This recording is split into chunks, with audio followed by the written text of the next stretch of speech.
السلام عليكم ورحمة الله تعالى وبركاته. منهل النشاط العلمي للسنة الخامسة ابتدائي، الوحدة الخامسة. إذن لدينا اليوم الحصة الثالثة حول الكهرومغناطيسية في الصفحة 61 حول منوب الدراجة. إذن نبدأ هذه الحصة بالملاحظة والتساؤل.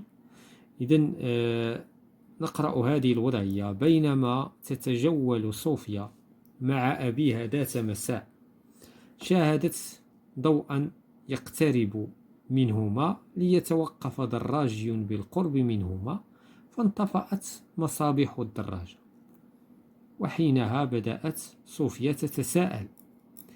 إذن هنا بطبيعة الحال هذه وضعية في غاية الأهمية. إذن هنا لماذا السؤال الذي نطرحه هو لماذا انطفأت مصابيح الدراجة عندما اقترب الدراجي من البنت وأبيها؟ إذن صوفيا، لماذا انطفأت مصابيح الدراجة؟ إذن بطبيعة الحال حنا كنعرفوا بأن الدراجة ما عندهاش وقود، ما عندهاش بنزين، ما عندهاش غازوال، ما عندهاش باتري. إذن على ماذا يعتمد إنتاج تلك الأضواء؟ إذن انطفأت بسبب توقف عجلة الدراجة عن الدوران. إذن بالنسبة للدراجة كلما كانت العجلة تدور كلما توهجت المصابيح، كلما توقف الدراجي كلما توقفت كذلك، لأن ما عندناش شي حاجة اللي تخزن لنا الطاقة، عندنا فقط واحد المنوب الذي سنتطرق إليه اليوم. إذن لأن دوران العجلة يؤدي إلى دوران الأكارة، وبالتالي إنتاج الطاقة الكهربائية التي تضيء المصباح. إذن هذا مبدأ اشتغال المنوب، هذا ما سنتطرق. إذن هذه بعض الافتراضات سنتحقق منها في خلال هذه الحصة. إذن نبدأ. منوب الدراجة جهاز يولد تيار كهربائي يغذي مصابيح الدراجة لتضيء الطريق. إذن المنوب هو واحد الجهاز ولا واحد الوسيلة اللي خص يدور المغناطيس لداخل نتاعو. إلا دار المغناطيس أمام وشعة يتولد التيار الكهربائي. إلا ما دارش المغناطيس ما غاديش تولد التيار الكهربائي، وبالتالي ما غاديش يمر في المصباح وما غاديش يتوهج. إذن أملأ الفراغات بما يناسب من الكلمات. إذن رقم واحد هو الأكارة. هذيك الأكارة هي اللي كتحتك بالعجلة نتاع الدراجة. العجلة كتدور، لاحظوا جيدا، العجلة كتدور والأكارة كتدور. العجلة كتوقف، الأكارة كتوقف. إلا وقفت الأكارة كيوقف المغناطيس، وإلا وقف المغناطيس ما كيدورش قدام الوشعة، وبالتالي لا يتولد التيار الكهربائي. إذن رقم جوج، هنايا رقم جوج شنو هو رقم جوج؟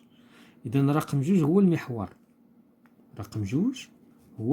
رقم 3 هو المغناطيس. لاحظوا المغناطيس يتكون من قطب شمالي وقطب جنوبي، لو سود إي لو نور، واخا هما قلبوهم، لو نور هو اللي زرق ولو سود هو اللي حمر. إذن هنا المغناطيس هو رقم 3. ثم رقم 4 هي الوشعة. وهنا غادي نستحضروا داكشي اللي شفنا الحصة اللي فات. قلنا بأن الوشعة شنو هي؟ الوشعة هي خيط ملفوف حول واحد الحديد، واحد القضيب من حديد. هذه هي الوشعة. هاد دوران المغناطيس تمايا كيخلق لنا التيار الكهربائي. يعني درنا العملية العكسية ديال داكشي اللي شفنا الحصة اللي فاتت. التيار الكهربائي يمر فنخلق مجالا مغناطيسيا، دابا من المجال المغناطيسي كنخلقوا التيار الكهربائي. إذن العملية عكسية. إذن الجزء الدوار في المنوب، دونك شكون هو الجزء الذي يدور؟ إذن الجزء الذي يدور هو الأكارة زائد المحور زائد المغناطيس. هذا كيتسمى الجزء الدوار، يعني اللي كيدور. الجزء الساكن في المنوب هو الوشعة. الوشعة ساكنة، ولكن الذي يدور هاد الأكارة كتدورها العجلة، والمغناطيس كذلك يدور، وهذا يخلق لنا تيارا كهربائيا يضيء به المصباح نتاع العجلات. دونك ثانيا أدير عجلة الدراجة في الشكل 2. إذا دابا إلا دورنا العجلة غادي تدور الأكارة، وإلا دارت الأكارة غيدور المغناطيس، وإلا دار المغناطيس أمام الوشعة غادي ينتج لنا تيار كهربائي غادي يدوز في الأسلاك ثم يتوهج المصباح. يعني هنا المنوب يلعب دور المولد. إذا ألاحظ ما يحدث لإضاءة المصباح الدراجة عند رفع سرعة العجلة. دابا إلا رفعنا من السرعة شنو غادي يوقع؟ ستزداد. إذا ستزداد إضاءة المصباح. بتعبير آخر سيتوهج المصباح أكثر، غادي يعطينا حرارة أكثر ويعطينا إضاءة أكثر، لأن المصباح كيعطينا جوج طاقات، كيعطينا الطاقة الضوئية وكيعطينا الطاقة حتى الحرارية.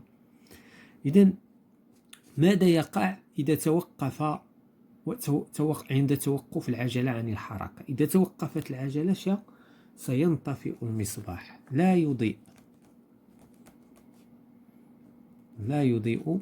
المصباح. إذا هنا شنو كنلاحظوا؟ أن المنوب شنو كيدير؟ كيحول لنا الحركة إلى إضاءة، أو كيحول لنا الحركة إلى كهرباء. إذا ما سبب ظهور تيار كهربائي في وشعة المنوب والذي أدى إلى إضاءة المصباح؟ إذا السبب هو دوران. هو دوران المغناطيس أمام وشيعة ثابتة.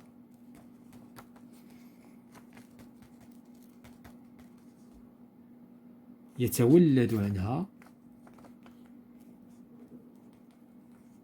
تيار كهربائي.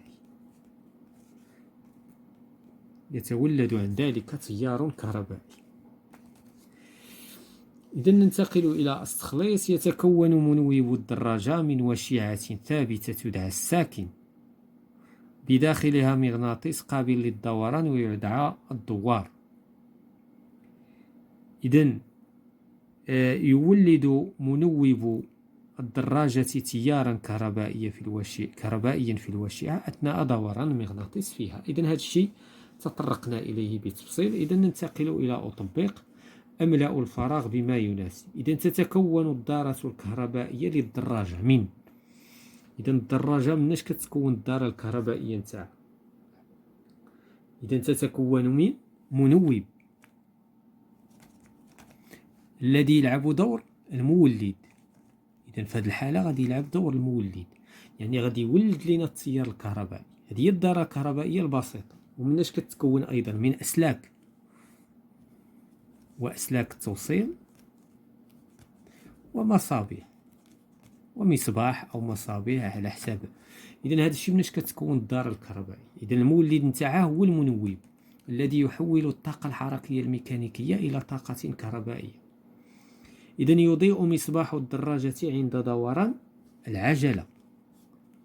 إذا ما دارتش العجلة ما غاديش يتولد لنا التيار الكهربائي، وبالتالي لن يضيء المصباح. أو لا إلا بغينا نقولوا مثلا دوران المغناطيس، ولكن فاش كنقولوا دوران المغناطيس هما دورانات. إلا بغينا نقولوا دوران العجلة، إذن دوران المغناطيس مرتبط بدوران الأكرة، ودوران الأكرة مرتبط بدوران العجلة. إذن هي دورانات، ولكن حنايا الأصل هو العجلة. إلا دارت العجلة دار كلشي، لأن كلشي مستعد يدور. ولكن إلا توقفت العجلة حتى حاجة ما غدور. إذن الأصل هو العجلة. إذن ثانيا je mets une croix dans la case correspondante à la bonne proposition. دونك هنا غادي نديرو علامة في الاختيار اللي هو في الاقتراح الصحيح. les lampes du vélo. إذن مصابيح الدراجة sont allumées même si la bicyclette était mobile. يعني قال لك المصابيح ديال الدراجة يعني تتوهج تضيء رغم توقف العجلة، توقف البيسيكليت، توقف الدراجة. إذن غير صحيح. إذا توقفت العجلة توقفت الإضاءة. l'éclairage des lampes augmente quand la vitesse de la bicyclette augmente. إذن ما حد العجلة كتدور بسرعة أو الدراجة كتزيد في الفيتيس كل ما توهج المصابيح كيكون أكثر. إذن صحيح. إذن هذا الاختيار فهو، أو هذا الاقتراح فهو صحيح. إذن هذا الشيء راه شفناه عندما قلنا تزداد إضاءة المصباح. إذن هذا كل ما يتعلق بهذا الدرس حول منوي بالدراجة من كتاب المنهل في النشاط العلمي للسنة الخامسة ابتدائي.